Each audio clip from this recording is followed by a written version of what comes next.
Now, recently I watched a New Zealand film which I said, I can't remember if that was to my brother or I tweeted it or what.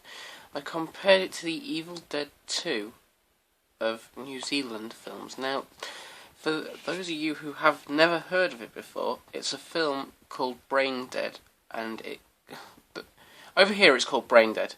There's different names for different places, but it's Peter Jackson's zombie film from way before he did Lord of the Rings. Well, I say zombies, but it's not just zombies, it's pretty disgusting at times. So this is Braindead versus Evil Dead 2.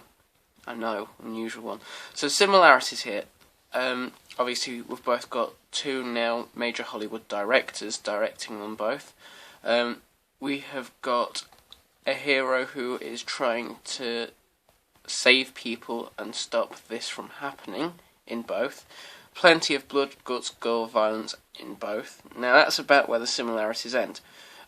Evil Dead 2, I presume, now it's never actually said where the cabin is, but I presume it's in North America somewhere. And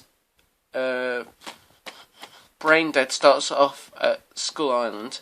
That's weird because King Kong started. Part of it was set at Skull Island as well, and New Zealand. So no similarities there. Star power. Honestly, there's not much star power in either of the films. There's only one main star between both of the films that carried on in films, and his name is Bruce Campbell, as I talked about yesterday. So that's that one gone. What else have we got here? We have got a garden tool as a main weapon. Obviously, Ash uses the chainsaw in Braindead. They used the lawnmower, so that's quite interesting. Try and stop a loved one. Now, that's very similar in both, well, in a way, because obviously you've got Ash.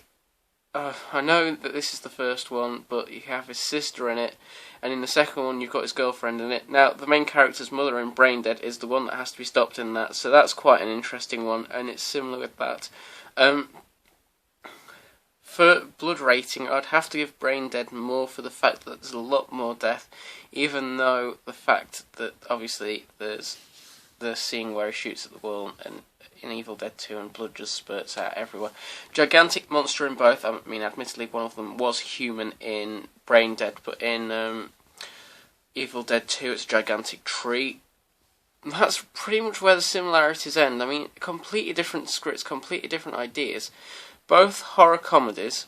Admittedly, the first Evil Dead wasn't meant to be, but is now seen as funny because of it seems unrealistic, which it is. Braindead 2 was written as a comedy. Now, it's silly, it's over the top. I'll get to review, not Braindead 2, just Braindead. I'll review that properly sometime. But for now, I'm going to have to say that the better film for the two, mainly because I'm biased and mainly because it's the more well-known and recognised one worldwide, is Evil Dead 2. It's always been one of my favourite films since I first seen it, and it probably always will be. That's not to say that Braindead's not a bad film, because it's a brilliant film. It's just that Evil Dead 2 is more well known and probably better in most ways.